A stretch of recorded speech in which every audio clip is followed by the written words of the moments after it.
Hi everyone, and welcome to another Workerbase webinar.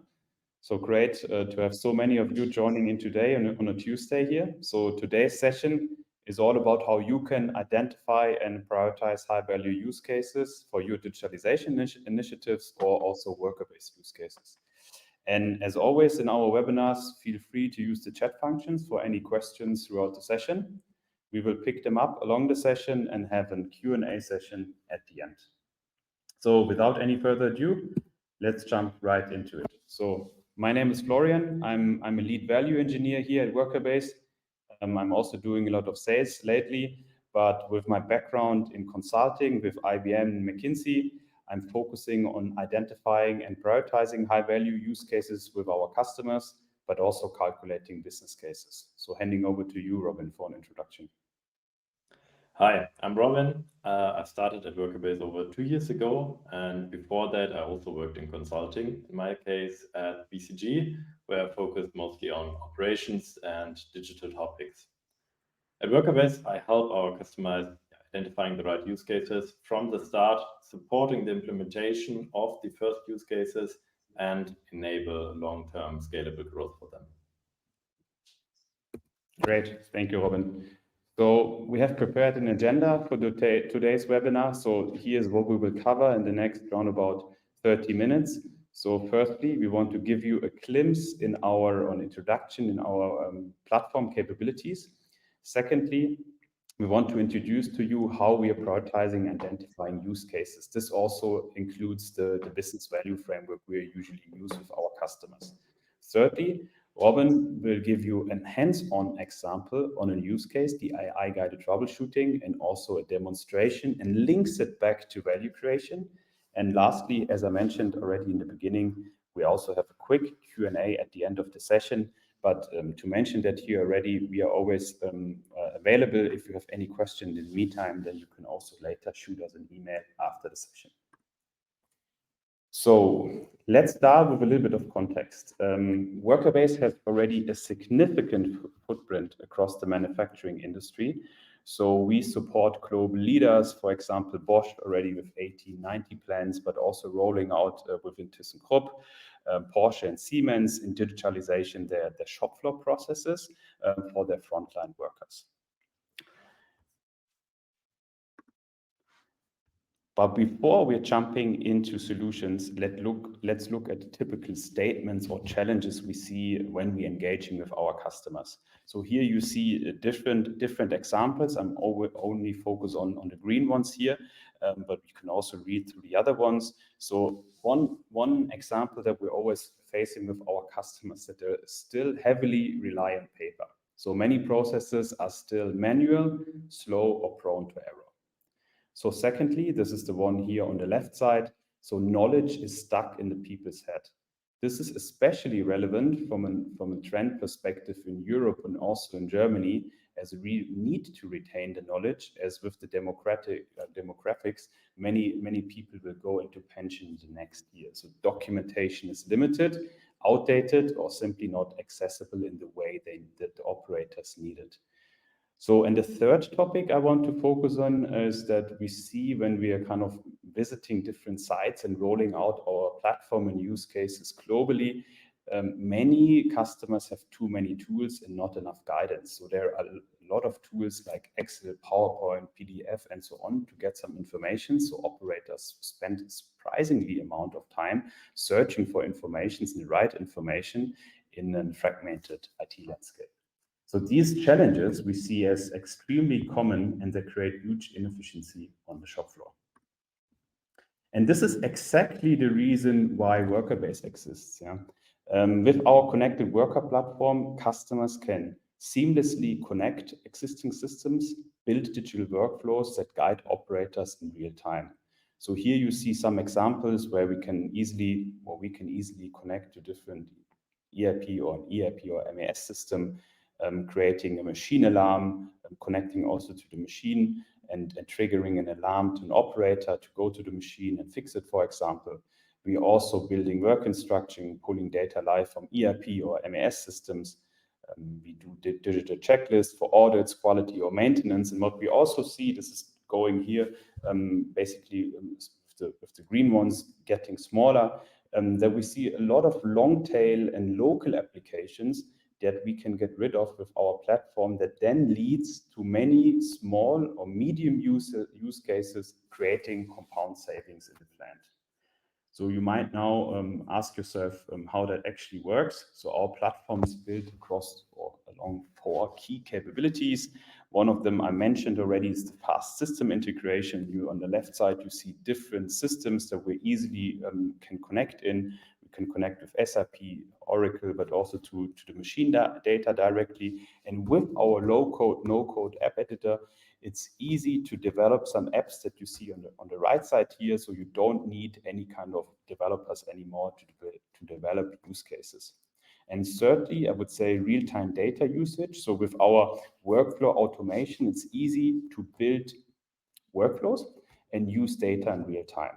And lastly, what we also see now, and if you see different studies from different sources, AI is also picking up, or Gen AI in manufacturing.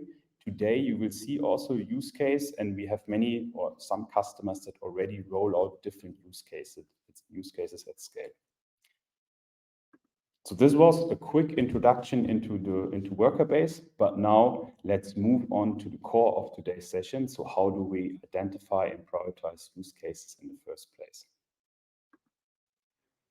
When we identify high impact use cases with process or shop floor experts, we typically go into a structured discovery mode with our customers. That could be either on-site or also in an online setup. And our goal at the end, this is what you see here on the right side, is to come to a prioritized roadmap with high value use cases that are aligned. So firstly, with the ambition level of our customers, but also the strategy and the operational focus. So, and to evaluate these use cases, we identify them based on shop floor needs, for example, the strategy, that could be a top-down prioritization from the management, but also evaluating them bottom up. And 2 factors or 2 dimensions are really important for us. That's the business value and time to value. Let's first go into the business value. So, and the business value is all about how strongly does the use case at the end contribute to measurable business impact. So this could include, for example, productivity improvements that we see a lot, quality, throughput, but also faster decision making. So this leads at the end to a higher ROI, or expected ROI, return on invest. And the second one is time to value. So time to value in use cases and implementation is always linked to the required system integration. So how fast are we with the system integration? How complex are the processes? How many stakeholders do we need to involve, or personas? And for sure, the change management effort. So this is the business value and time to value. And by mapping both on the prioritization grid, we want to be in the top right corner. What you see here, really in the small picture, we want to have high value and short time to implementation, because this is exactly the space we want to be in. Then we have high value and in a short time to implementation. So in the following section, I will now deep dive in the first topic, business value, to show how we are really evaluating on the first section, basically.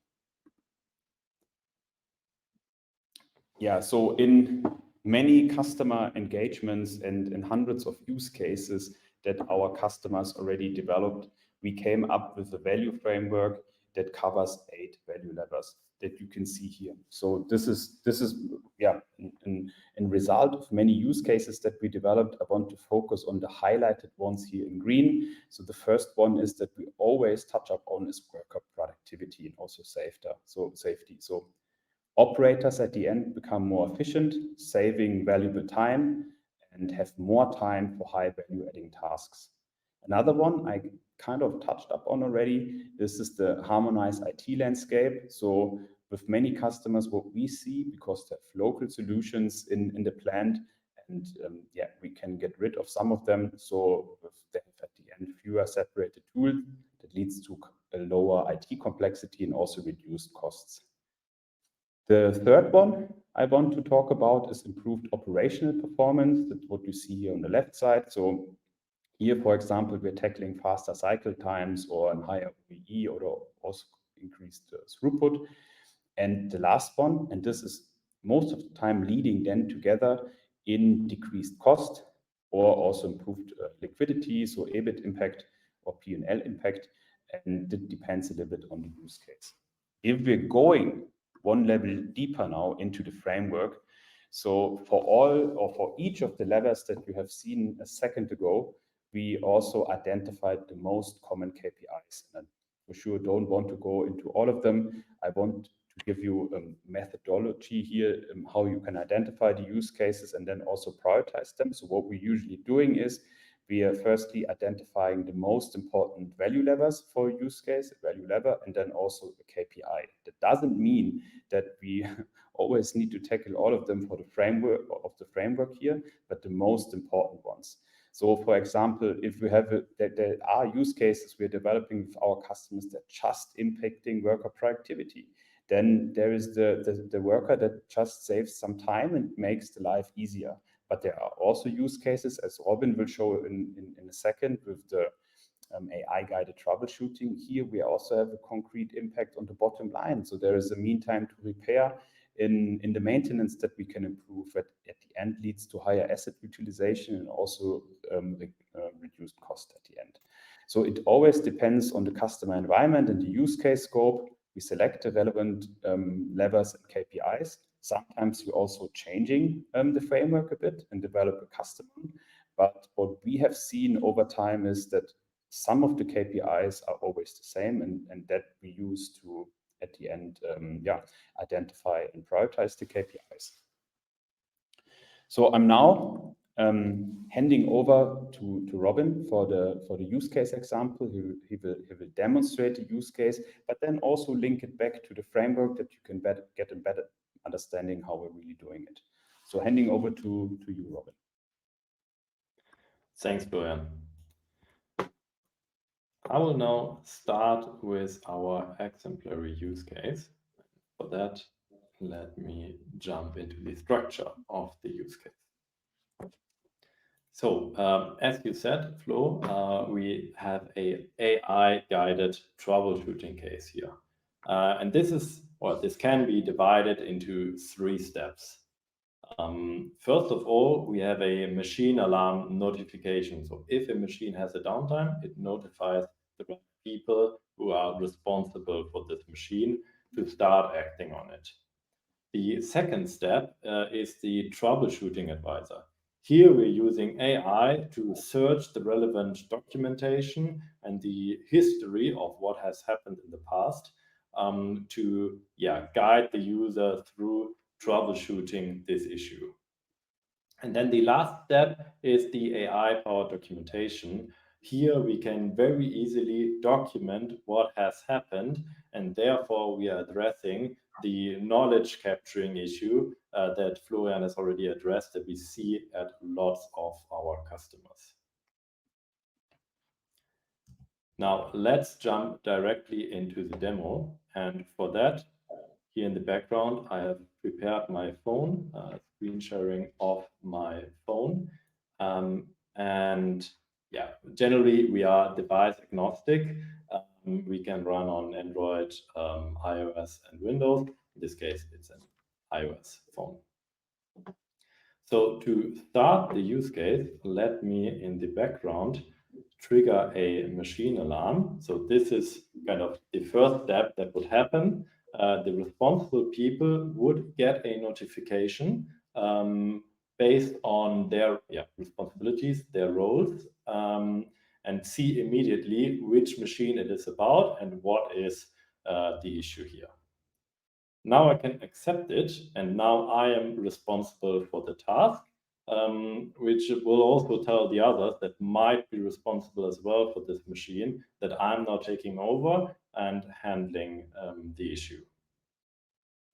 And now let's say, in case I don't know what to do here, how to troubleshoot the issue, I can now use the first AI functionality. This is our advisor agent. I've just triggered it, and it will now in the background gather all relevant information based on the machine documentation and the past documentation. You can see that it's already giving me sample measures, what to do in case of this issue. Let's scroll up here a little bit so we can see top measures to solve the issue, what to do, and what were previous resolutions.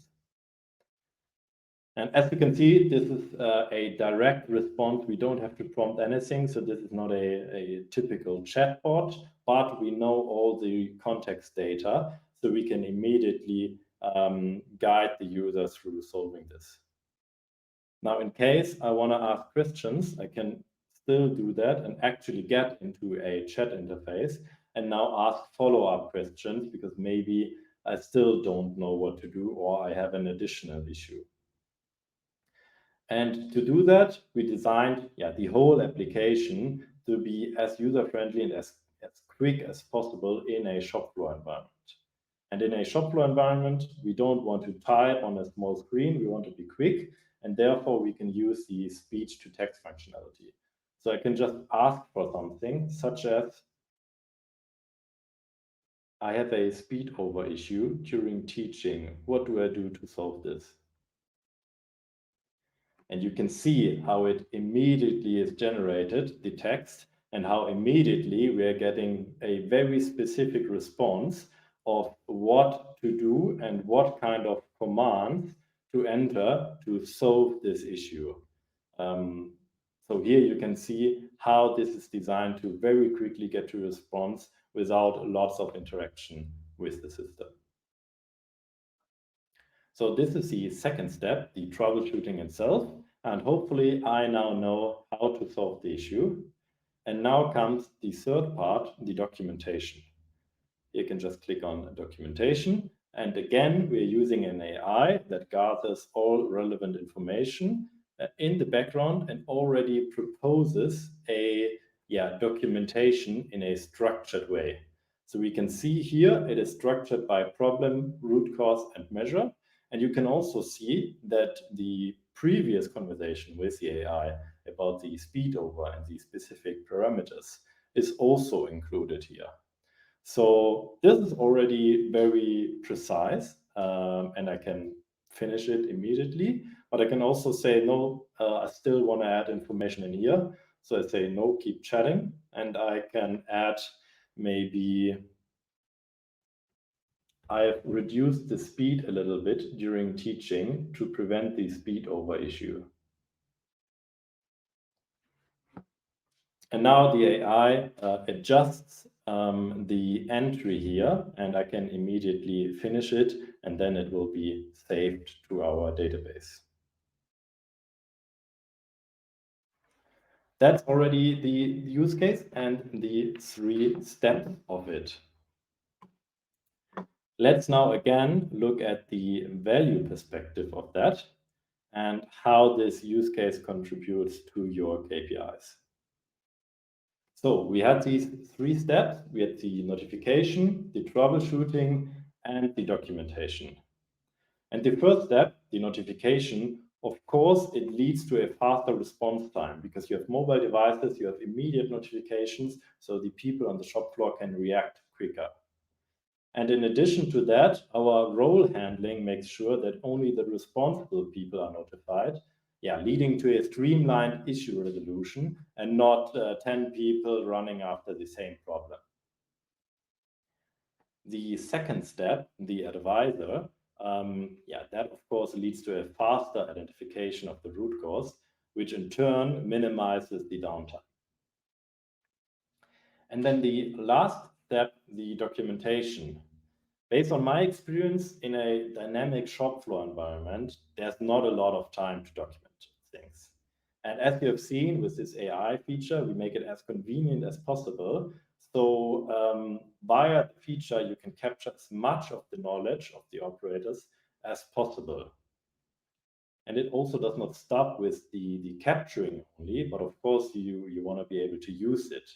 And therefore, we can, for example, translate it in the background. So the user can just interact with the system in every language, basically. And then we translate it in the background to make it available in one standardized language, and also we structure it into a standardized pattern so it is reusable for the next time this happens, for example.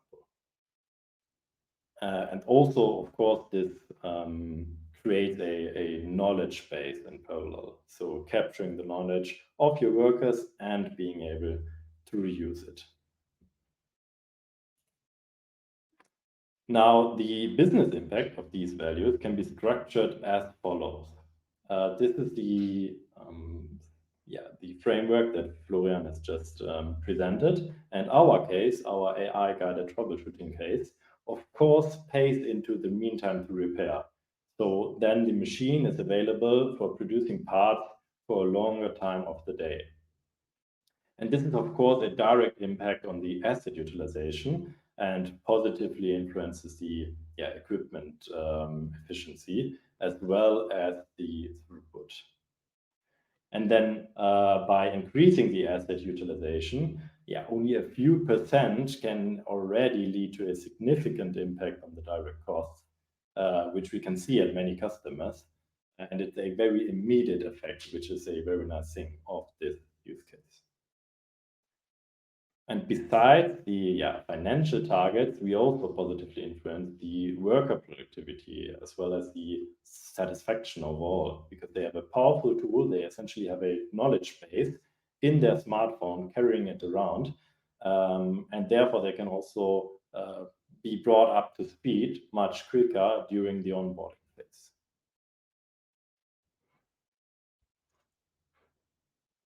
Now, to sum up, we have now seen the KPI impact on such a use case. And this is, as Florian has already said, one part of identifying the right use case. The other part is the time to value, as already briefly presented. And I would say this is a medium to maybe quick case. So usually this is one of the cases that is at the very top right, that has a high business value and a quick time to value. However, this was, of course, a very machine-focused case now. We also support a lot of customers with manual assembly lines or with workstations. And there are also a lot of use cases that can be leveraged in these environments. So if you want to do such an exercise of such a use case discovery, a value analysis, and a prioritization, feel free to contact us.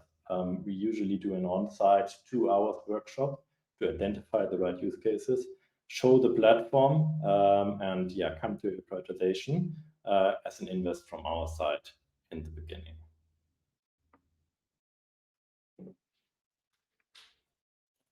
So now let's jump to the last chapter of open questions. Let me therefore quickly close this one and see. Okay, we have a here.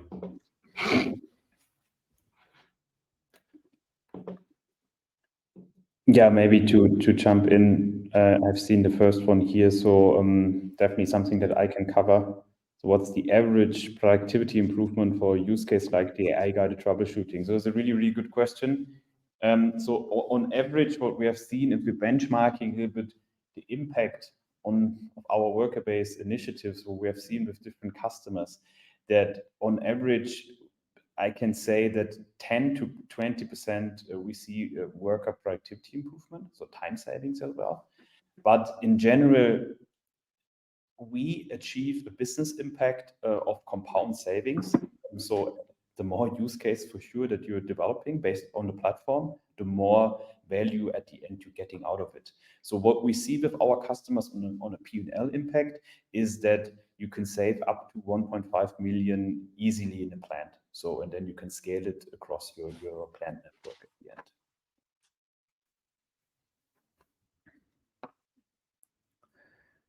So I'm leading a little bit through the questions, Robin. The second one, so how do you quantify value when you use case multiple KPIs at the end? Also a really good question. We often see that. So in the discovery, we're not going that deep into the calculations already. So we're doing it kind of roughly, right, to get an indication. And as soon as we have matched the different KPIs to the use cases, later on we're doing a business case or a quantification. It's the first one. It's not directly answering the question. However, we always selecting the most relevant KPIs for the use case. So it could be 1, 2, 3, depends on what is also measurable at the end. So sometimes there are some KPIs. I had it also in a pilot last week. So there are some KPIs that at the end are not measurable. Then we're also not doing it because it takes too long to get some data.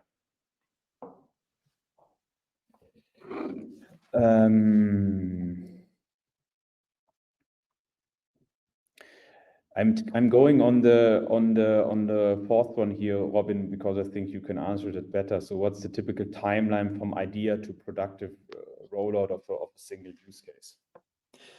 Yeah, absolutely. So I would say it depends if it's a new customer or an existing customer. Of course, for a new customer, you need to get aligned with, say, a new software tool. We need to introduce it to the people. So here I would say approximately 1 to 2 months, but really from the start of introducing the platform, defining the requirements to the productive rollout.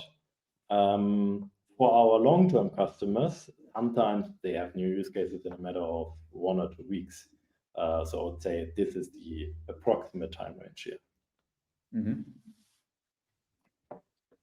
Going on the third question here, so how much data quality is required before applying the value framework? So there is not, as I mentioned before, there's not much data required. So we're doing for free use case discovery on site or also online, depends on the setup and timing and so on.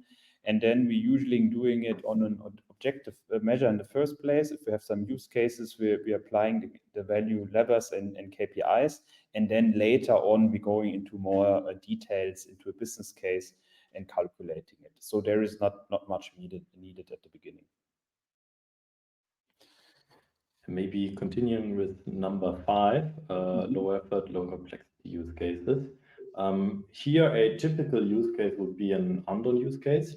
So doing these kinds of help requests in any kind of way, either it's a immediate help request, a general question, maybe asking someone to deliver a material, all these use cases where we want to prevent some assembly worker to get off from the line, to go to someone, to talk to someone, or to get material, but to stay there so they can be focused on their work and just very easily with a digital tool call for help and therefore improve the efficiency.